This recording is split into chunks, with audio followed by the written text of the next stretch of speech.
Good grief. I have a lot to say about what's happening in classical music in this country, as does anyone in our profession right now, but please don't look so alarmed. I'm not going to bludgeon you with it. I hope that our most eloquent communication can be through music, but just allow me 5 minutes. More than 40 years ago, I had an unforgettable conversation with the wonderful and much missed upstage and opera director, Sir Peter Hall, when we were working together in Glyndebourne.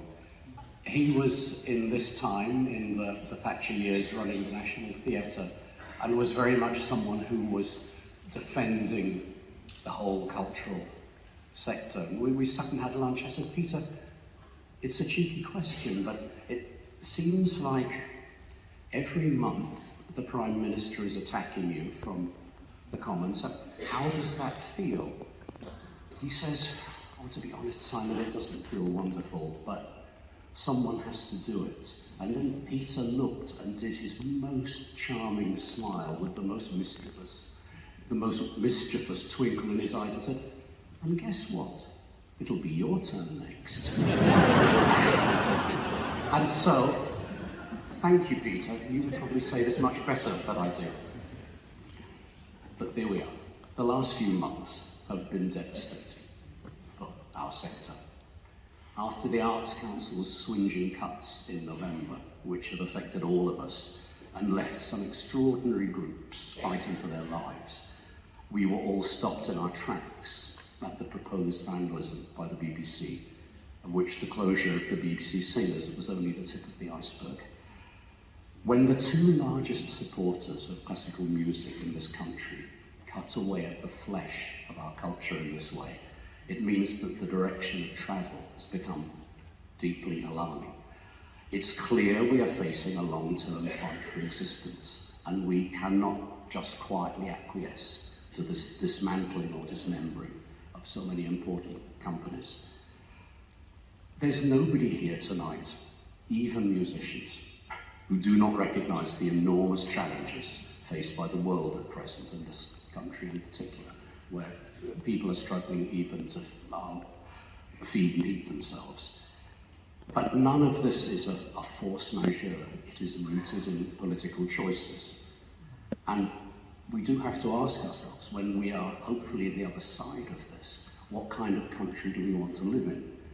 I, for one, am hoping that classical music will still be able to flourish. And of course, the musicians here have had no choice but to become past masters at doing more with less. But the closeness to the edge means that as support is constantly cut, there's no more room to manoeuvre, and inevitably, organisations will start to fail. And as other political decisions affect music in schools and then music colleges, the vital organic pipeline that feeds our music will start to run dry. We understand it's a time of belt tightening, and that change is inevitable. We could help if we were ever asked or consulted.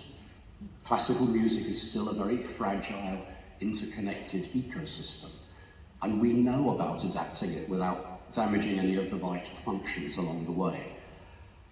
This is frankly not true of many of the people who are currently making decisions without any coherent plan. Of course, they are also in a difficult situation as the government has slashed their financial possibilities. Political choice. But there's a kind of dishonesty at the heart of many of the decisions. George Orwell would recognise the language. Refresh the administration. Reimagine the art form. They're two bits of newspeak which mean the opposite of the actual words, but you can all choose your own personal idiocies. Anyone with knowledge of how an orchestra actually functions will know you can't reduce the membership by 20%. By natural wastage or in any other means, it's then no longer an orchestra. And also, all the years of building up a team expertise have gone out of the window. This shouldn't need explaining. If you actually want opera to be experienced in more parts of the country, it's ludicrous to cut the grants of companies who do exactly that. This shouldn't need explaining. And by the way, without an orchestra or chorus, you no longer have an opera company. These are not things that can just be reassembled later or bought in from IKEA, or not yet at least. This should not need explaining. So many of the problems are rooted in a political ignorance of what this art form entails. And more worryingly, there seems to be a stubborn pride in the ignorance. Up and down the country, the situation is similar. What we hope is that over the next weeks and months, many more of these stories will be told.